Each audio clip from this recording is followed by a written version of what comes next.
عايز اقول لك ان انا وانت مشتركين في كل اللي معمول ده. حاجه بسيطه جدا احنا عملناها مع بعض في مقارنه المكرونه. ارجع معايا بالزمن كده لمقارنه المكرونه. تعالى هاخدك فيديو مقارنه المكرونه لما عملنا مقارنه بين 9 انواع. النهارده نتيجه المقارنه دي هنعمل وجبات في الخير، وجبات طالعه لله. انا قلت هعمل ايه بكميه المكرونه الكتير اللي احنا قارنا بينهم. فانا عايز اقول لك ان كل مقارنه سوبر ماركت انت هتبقى مشترك معايا، لان انت بتقترح عليا فكره المقارنه، فبالتالي المنتجات اللي تبقى عندي تبقى كتير قوي فبطلعها لله. فانت شريك معايا. ف يعني ربنا يتقبل مني ومنك.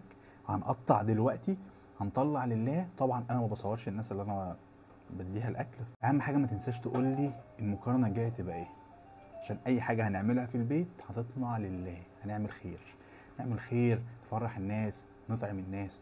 حاجه جميله جدا. ف...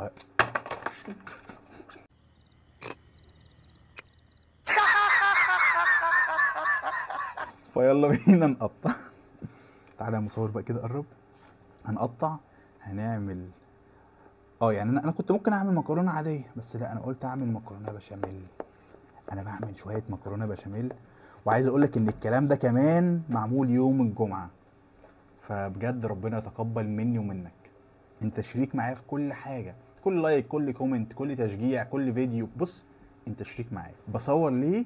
لان انا لازم اقول لك ايه اللي انا عملته بالمكرونات، الكميه الرهيبه، او ايه المنتجات اللي عندي راحت فين.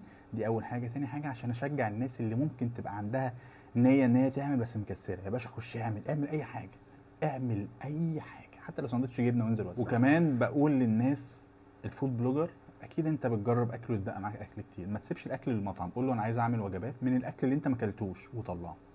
دي حاجه حلوه جدا جدا جدا جدا، بدل ما الاكل بيرجع بيترمي. قرب ومصور، شوف التقطيعه يا مصور بتاعه البيتزا اللي انت جايبها لي دي. وبعدين يا مصور حط فيها مصور. شكلنا وحش قوي. قرب قرب قرب قرب.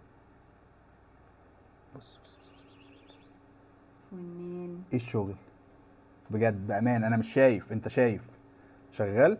ده ليا وليك، انا وانت مشتركين في كل حاجه، في كل حاجه. قرب بقى كده. والله العظيم بص بص بص. انا بحب اجيب دايما العلب دي، بتبقى محكمه شكلها حلو.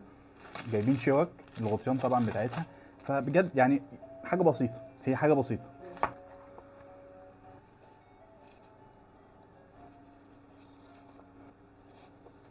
اللي تاكل منه هو اللي تطلعه للناس.